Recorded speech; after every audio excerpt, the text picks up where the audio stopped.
Have you ever wondered why you can do all the right work on yourself and still struggle in certain environments? This week, I talked with Julie Holunga, a leadership and culture advisor who works with organizations to close the gap between how they define leadership and how it actually shows up day to day.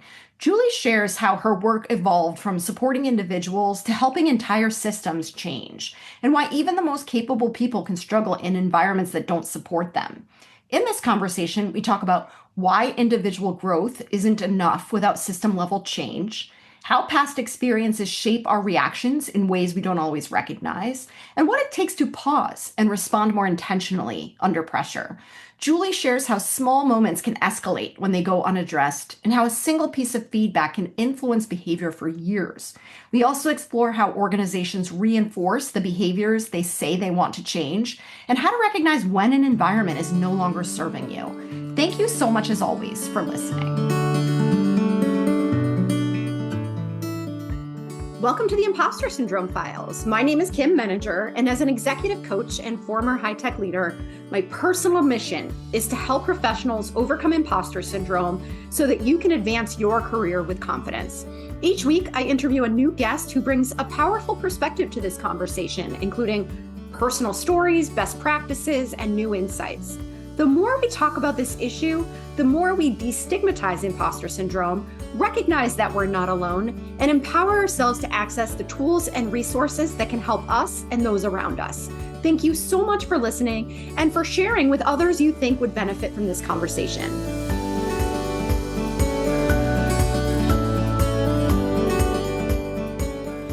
Welcome, Julie. I'm so excited for our conversation today. I would love to start by inviting you to tell us a little bit about yourself. Sure. My name is Julie Holunga. I am a fractional leadership and culture advisor, and I work with teams and companies to really help them put what they say in words of like how they define culture, how they define leadership into action. And I started doing this work many moons ago, first in we have this in common in Boston, working at Harvard Business School on an initiative examining women in the workforce. And essentially, this is in the early 2000s, the infrastructures that weren't in place to support and advance women into leadership positions. And coincidentally, at the time is when our daughter was born. So it really reinforced this desire that I wanted my daughter to have the same opportunities professionally as her brother.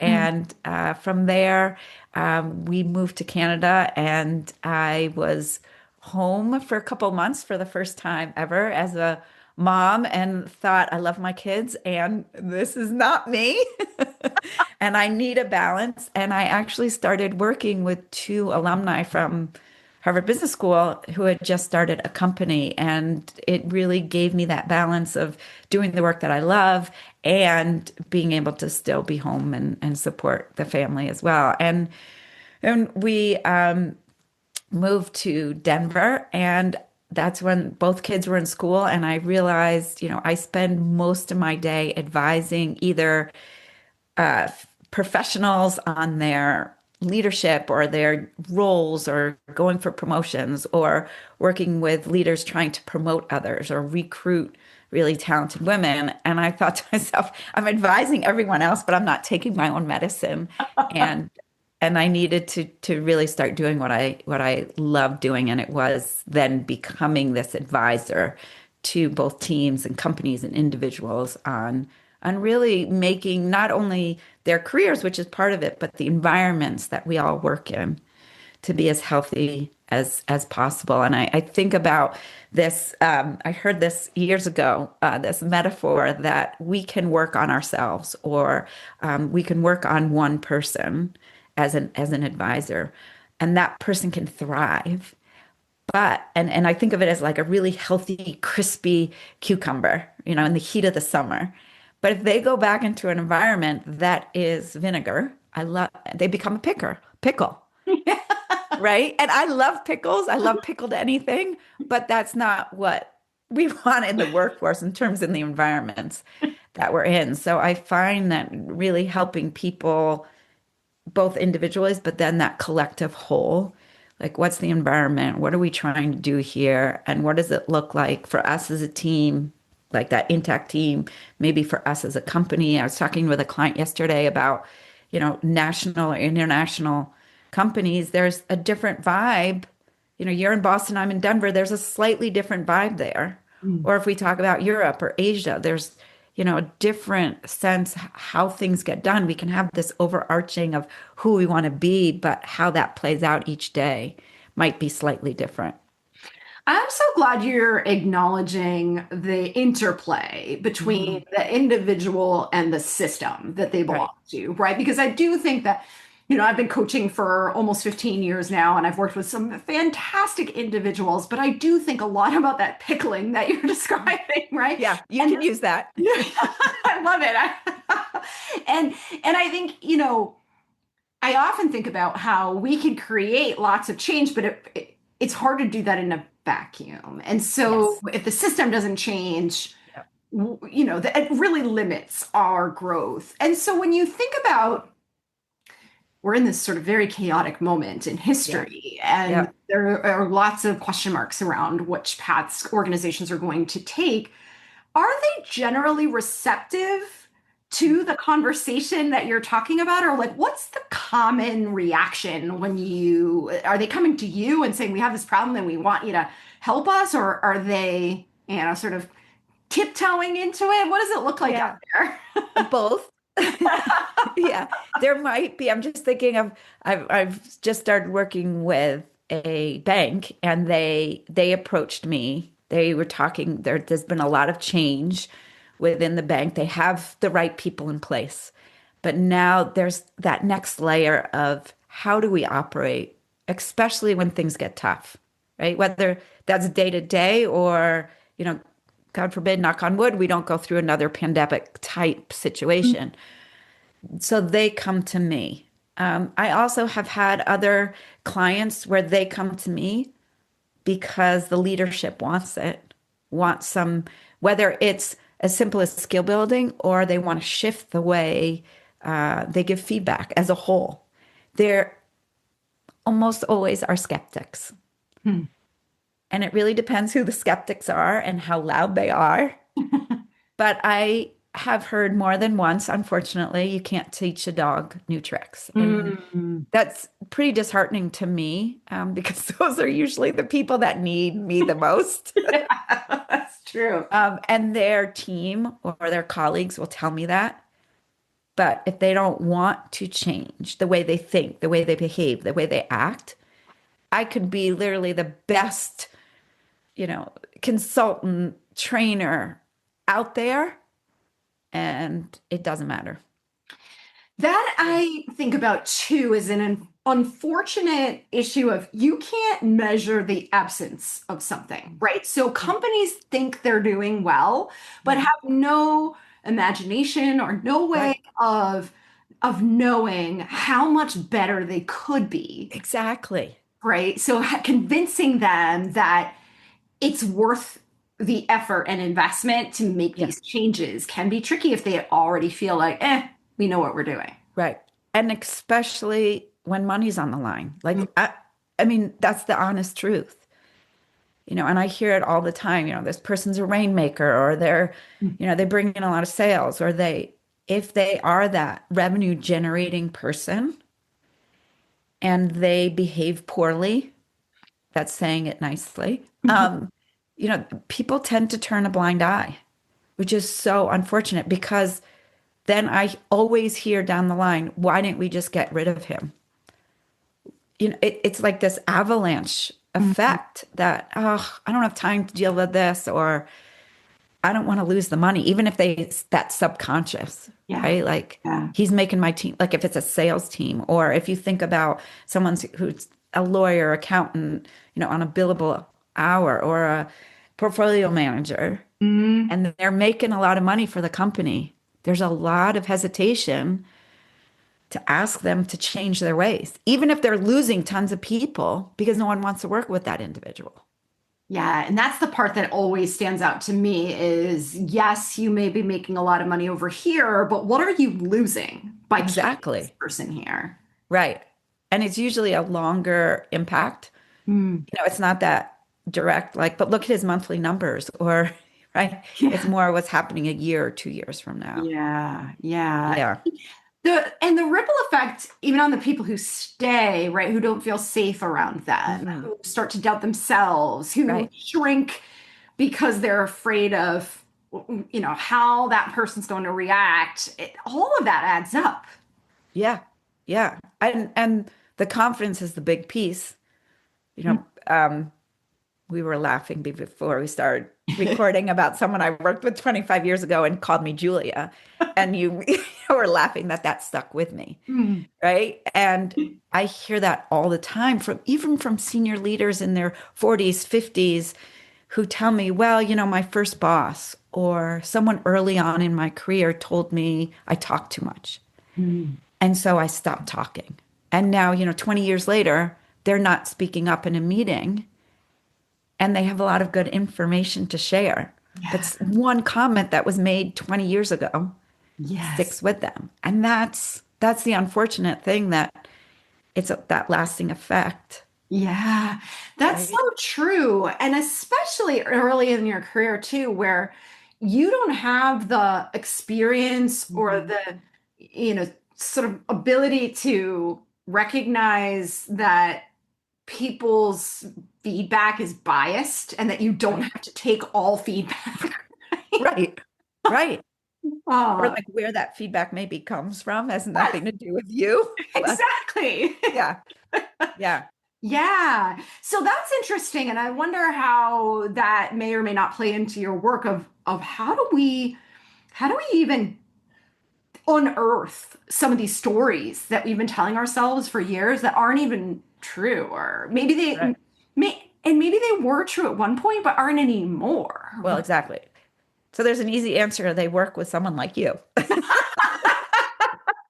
right? Because you and I hear it Yeah. and we know, oh, is that a story you're Hmm. telling yourself? Or what's the story? Or so I try to tell people, especially if I'm teaching or facilitating a conversation and conflict comes up, there's usually a story there, whether it's between two people or it's a story that someone told themselves years ago.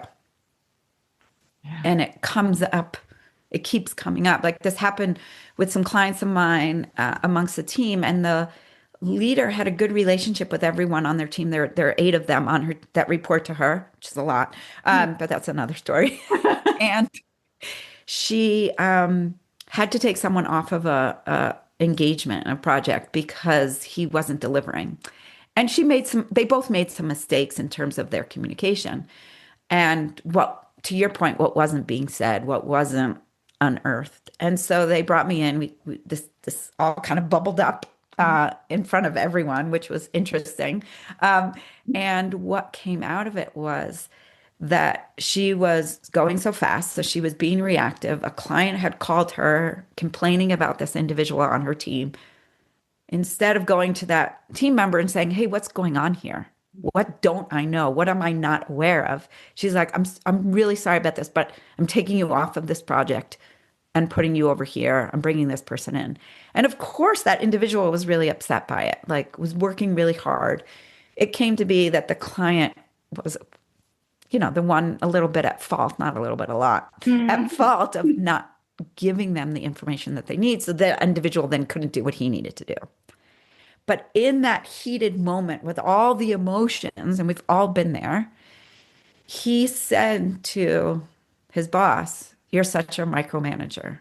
And that set her off because literally 30 years before her first role as a people leader, she was told she was a micromanager. Oh. And it just blew up. Ah. And, it didn't fix overnight, but over time, many, many conversations, we were able to kind of peel that back and figure out, why didn't you tell her that the client wasn't giving you what you needed? And why did you react and not have that awareness that this was kind of pushing a button, poking the bear for you? Yeah. But it was amazing. And they still work together. This is probably 6, 7 years ago now. And Wow. they have a great relationship because they were able to unearth all of that. Yeah. That But is it's fascinating. both of its stories, right? Yes. Like, and he did share with me privately that he was trying to not dump on her and give her Mm, more work and really good intentions. Like there's no criticism there, yes. but it just didn't land the way he wanted to or needed it to. It's amazing how very small but well-intentioned steps Yeah. accumulate Yeah. into these bigger problems. Right. Yeah. And Exactly. and this is so aligned with what I think about a lot too, is I used to joke and I still believe this, that everyone should have to go through therapy before they go into the workplace because they're all Yeah. bringing their own baggage with them and we don't know, Yes. right? Like we don't know that we're triggering other people and sometimes we don't know, like you said, why we've been triggered because it's Right. just an automatic reaction. But when you talked about she didn't know that he was poking the bear by saying that, like that to me feels like a really important opportunity for all leaders and everyone, but certainly leaders to take a look at and Right. say, hey, what are my hot buttons? Right? And Exactly. where are they coming from? Right. And I don't know if you've seen this, but this is what I've seen is people don't know until it's been triggered. Yes, that's right. Yes. Right. So it's like, it's not like you can say to someone, hey, what are your hot buttons? I don't I don't know. know. Yeah, just interact with me enough and you'll find out. Right. Right. Yeah, it's really funny because even on a personal note, like I joke that my husband has this one particular hot button where if I say, "Are you in a bad mood?" Whoa, if he wasn't then, he is now. Right. Right. So I've learned to, to reframe my question, but it became one of those things where after enough times, I was like, wait, what's really going on here when I asked Right. that question? And he was Right. able you know, once we started talking about it to recognize like, oh, that's something that people used to say to me years ago and it always bothered me because I wasn't and I felt like they were projecting onto me and Yeah. it's like, oh, it makes sense, but this is a totally different scenario. It's been Yeah. years, and I think this is showing up all over workplaces, Yeah. especially because people are under so much stress. Like you said, I mean, Yes. everybody's kind of at their wits' end right now because of overwork and chaos in the world and everything Right. going on around us. Right. Right. And just drinking from the fire hose, they don't take a moment to check in with themselves or even to have the awareness like, when I make this comment, are you in a bad mood? I get the same reaction. Hmm. Right. I find like I often people ask me, what is one thing you wish all leaders would do? Mm. And I just wish they would pause, right? Yes. And just take a moment. I'm not saying like some big woo woo, that's not me. Just take a second. What's going on here? Why am I reacting this way? Why is this individual responding to me this way? And sometimes it can't be in that moment. Like you're having a hard conversation, it can't be in that moment. It may be that you come back. In my house, my husband talks about the 24-hour rules and of just, give it 24 hours. Mm. And um like our kids make fun of him all the time. Like, Dad, come on. Like I want to comment on someone's post. I can't wait 24 hours. This the Instagram story is going to be gone or TikTok, whatever they're on these days. Um, right. But there is real power to that. Like you walk away from something, you can have a less emotional and more intellectual response to something. Yes. Yeah, I could not agree with you more. I think the power of the pause is so Mhm. underestimated, and it's not something that most people are taught, right? I mean, No, we both went to the same business school. Did you right. learn, right? I didn't learn it. I loved my experience, but I didn't learn any of this No. there. No. No. And so, people are either really good technical experts at what they do, and then they end up getting promoted into higher and higher levels of Yeah. responsibility. Sometimes they go through good leadership development programs, but basic awareness of their own psychology, right? And just of their own, like you said, the stories they tell themselves or their own sensitivities. Yeah. So important when you have that much responsibility for the people around you. And so just it might feel, and I know that it's hard because everybody feels like they need more time, but Yeah. one of the things that I often joke about is, hey, you're going to use the time either way. You can either Yeah. use it proactively up front or you can use it cleaning up the mess on the Right. Exactly. Right. That's so funny you mentioned that because I literally just last month was teaching a group more of skeptics than open-minded, just saying, um, about feedback and hard conversations. And this was the fourth session of this topic. And what kept coming up previously was, I don't have time for this. Mm. If I do this, then it's at the expense of being home with my kids. Mm. Or one person actually said to me, if I have this hard conversation, I'm not giving my son a bath tonight. Is that what you want me to do? So that's like, oh, skeptic, skeptic, skeptic. Yeah. So we started having this conversation about this time trade fallacy, Mm. right? Like this idea of like, I don't have time to have that hard conversation. That might be 20 minutes today. But if I don't deal with it and it escalates and escalates and escalates, and I keep sweeping it under the rug, and then all of a sudden there's this, hill under the rug, and I trip over it, and it's disastrous. Yes. Um, that did not work with the skeptic, just FYI, but I thought it would. I thought it would help him. It feels so logical to me, I know. and yeah, I think that that's a story that he's It told. is. It is. Exactly. Because what we know about the brain with all the advancement in imaging and is that when we are, for instance, worried about, "Oh, I gotta have this hard conversation, or maybe, my peer and I are in an argument or disagreeing, or we just had this, we're in a meeting and we're not on the same page. It's distracting.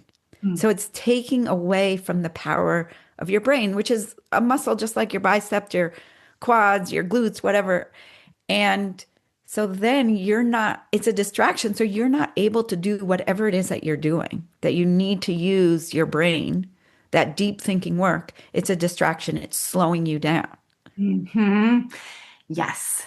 And that is a fact. Like you can't dispute that. And what I often hear, I had a client, this is years ago, she had a post-it note on her monitor from one of the programs we had done around giving feedback. And she had the 5 steps that I teach on her monitor. And she had been avoiding this conversation, avoiding it. She didn't feel confident. This person was a little bit more senior to her. They were at the same level position wise, but he was more senior in terms of experience. And she put it off and she put it off. Then we had this conversation. She's like, I'm going to do it. I'm going to do it. She had the conversation. It went better than she expected. It was uncomfortable, but it went better than she expected. A weight was lifted. It was all good. Like a month later, the guy's in her office and he sees the note and he's like, is that what you did to me? But I mean, it was a joke. It was absolutely fine. But she said to me that once she had that conversation, she didn't realize how much it was pulling her down and draining on her because it was constantly, even subconscious, constantly on her mind. Yes. She's like, I don't Yes. have time to do it. I'm going to put it on, we're going to put it on the back burner. Guess what? The flame's still going. The water's still boiling. That's right. That's Yeah. exactly right. And I think about that as somebody, I personally am a high anxiety person. Mhm. I'm very tightly wound, shall we say, right? And so it is tempting to avoid conflict. And there Yeah. are ways in which it feels safer to just kind of bury your head in the sand and hope that it goes away. But to your point, the energy that you're consuming by avoiding it is not in, well, I can't think of the word, but it's not a small thing, right? Right. And so I think that needs to be accounted for as Yeah. well. And I often use, I don't know if you read the Eat the Frog, Brian Tracy's Hmm. book, right? I use that with Exactly. all the time with things that they're procrastinating on. I'm like, Yeah. just eat the darn frog because Yeah. you'll be thinking about it and worrying Totally. all day. Just get it over with, right? Right. Right. I actually did that this morning. I felt very good about myself once I did that. Yes, and I think it's just really important to be intentional or mindful about how we are focusing our attention or how we're using our brains, like you said, right now, because we are more stimulated than ever before. We have Absolutely. more things coming at us in a million different directions. And so to really think about it as to like attention almost as a resource, you don't, Mhm. if you don't blindly spend money or you don't, you have to refuel your gas tank when you're Well, exactly. right? Or like, how are you using your brain power? Yeah. Yeah. And how and where and with whom and Yes. what's draining and where are you expending that energy that because you can, but isn't necessarily the place that you're adding the most value.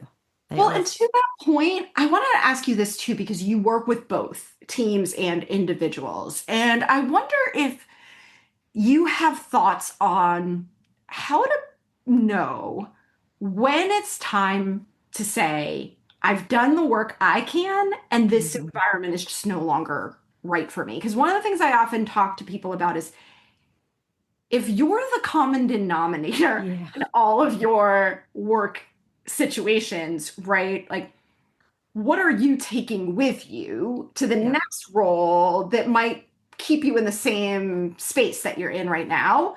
Right. And so there's always that internal work, but then there are also times when genuinely it's like, this isn't about me anymore. Yep. Right? So do you have a sense of like how to evaluate that?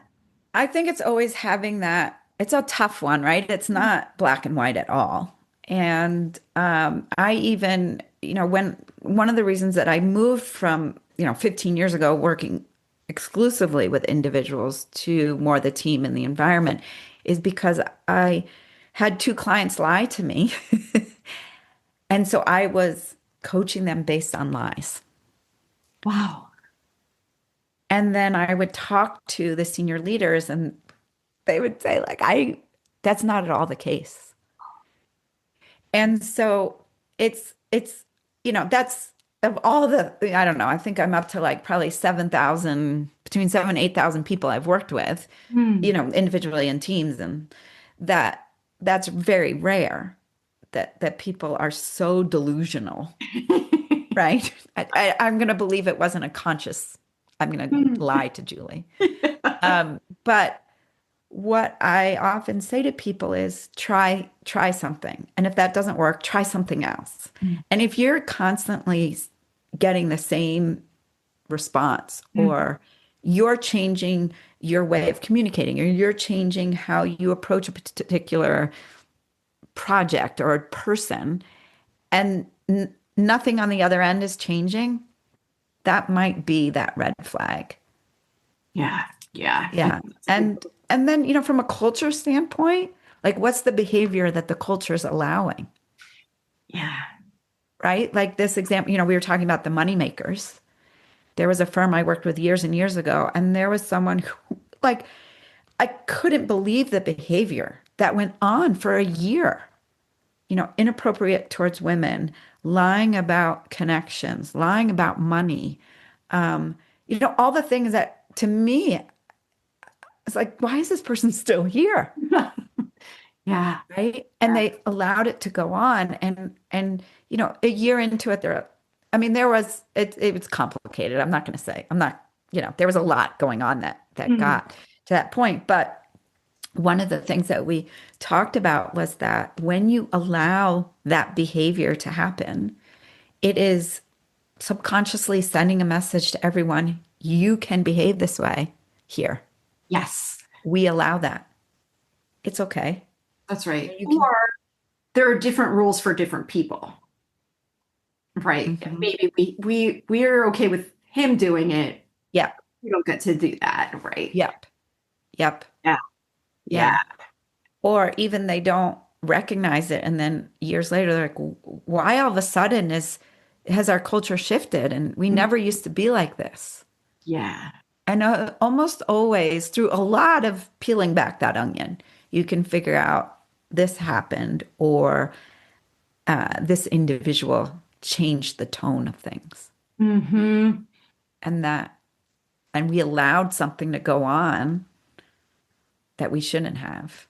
And oftentimes it's not, I truly believe that most people, the vast majority of people, have good intentions, right? Mhm. They're not coming into like, let me destroy the culture here. Right, exactly. Yeah. Right, But and and it it doesn't happen. happens. Yes, Yeah. it's not overnight. That's No. it's like the boiling water, right? Speaking of Right. frogs, Right. right? Exactly. Back to Yeah, the frogs. Yeah. yeah. Uh, yeah, and I think that's why it's so going back to the pause. That's why it's so helpful to create space to actually think about things because Right. otherwise you just wake up one day and you're like, wait, what's been going on? Right? I'm not Right. paying attention. Right. Exactly. Yeah. Exactly. And like you said, with so much coming at us, we don't take the time to notice things. Hmm. Right. And it could be yelling in our face and we're just not aware of it. Yes. Yeah. Unfortunately. Yeah.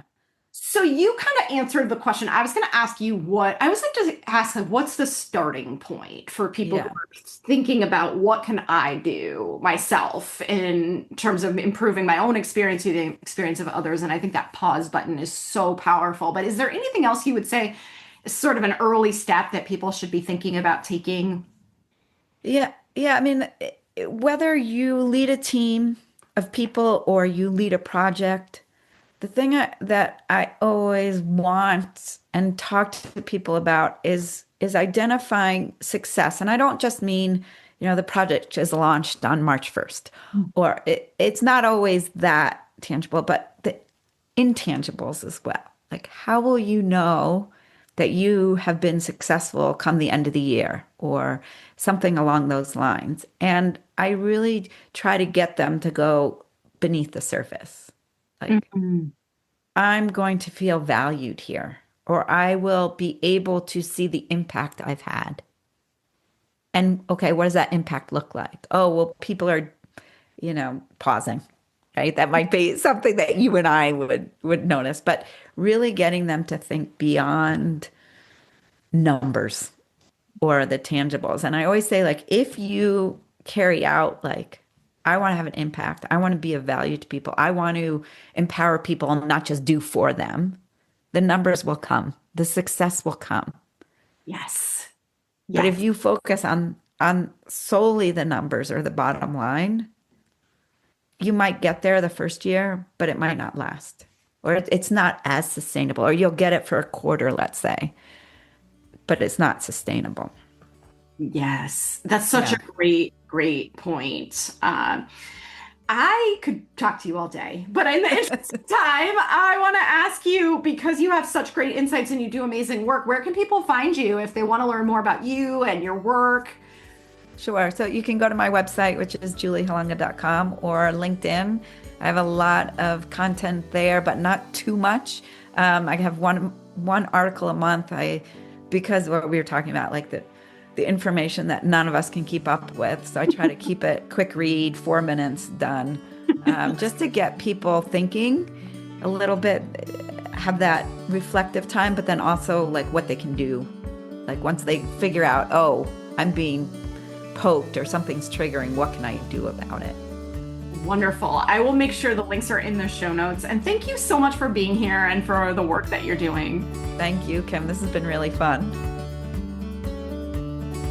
Thanks so much for listening to the Impostor Syndrome Files. If you would like to continue this conversation in a safe and trusted space, I would love for you to join my virtual discussion group every Thursday at 12 p.m. Eastern.